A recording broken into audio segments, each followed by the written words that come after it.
Ladies and gentlemen, welcome to the Rogers Kakasungura YouTube channel.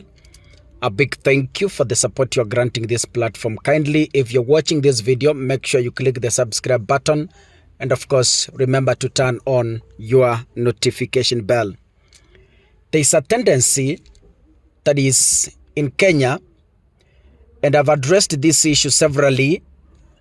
I have tried to find the relevant people, relevant counselors. Maybe you can be able to explain to me why we are having such behaviors in the Republic of Kenya. I am talking about our Kenyan police officers. They are given firearms, but you find again, they carelessly use these firearms as a weapon to execute extrajudicial killings.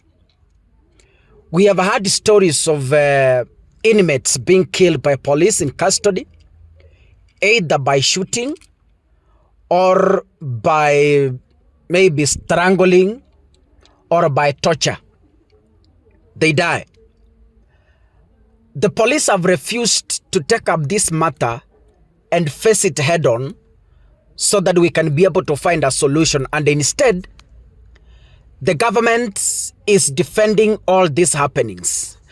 But as I always tell people, you never know to who it will happen tomorrow. You never know who these police officers will kill tomorrow. The better we address this issue, the earlier we address this issue, the better for us as a people of the Republic of Kenya. But as we continue to ignore, it keeps on escalating and creating more problems. William Ruto, the president, has refused to accept there is a problem in the police force. Kipchumba Murkomen, the CS Interior, has refused to accept there is a problem in police service. The IG himself has joined the bandwagon and has refused to accept that yes, there is a problem in the police force. Like now, there is an incident that has happened in Siaya.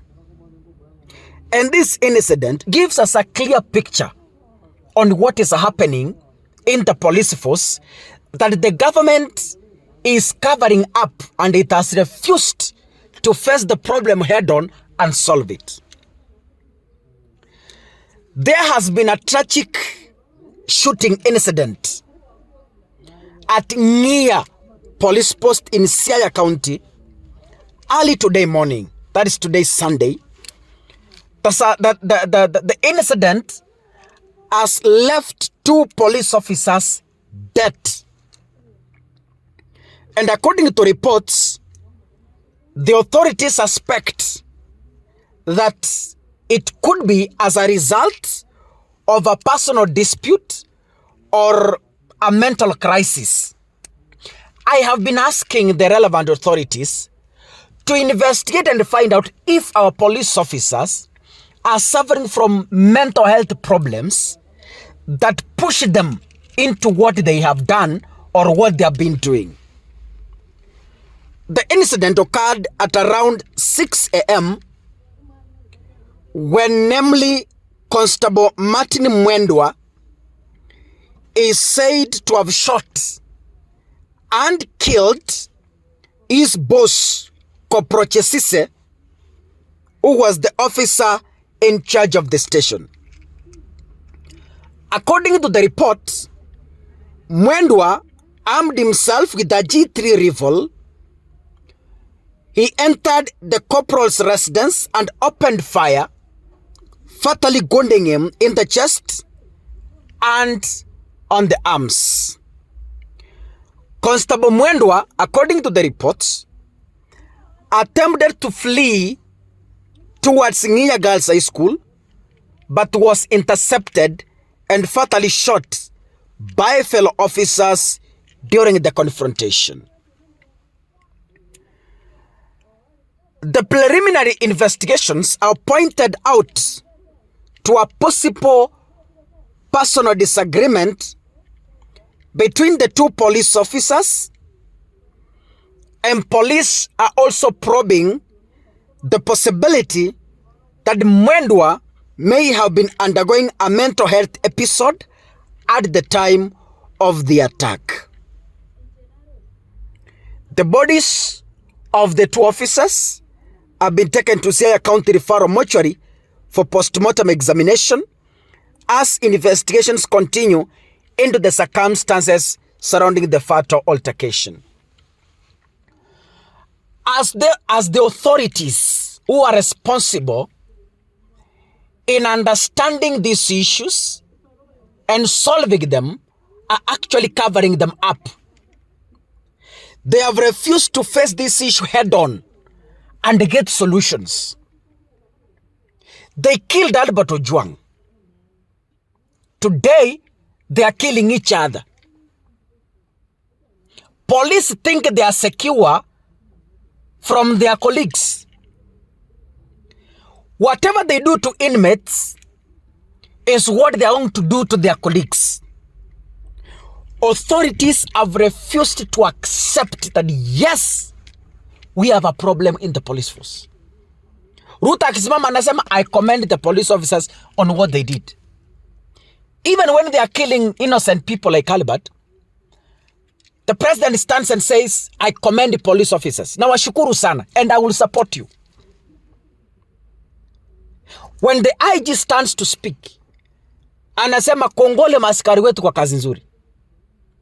Murkomen juzi amesema ukiona mtu yote anapita kwa police station, piga yeye risasi. Kongole maafisa wetu.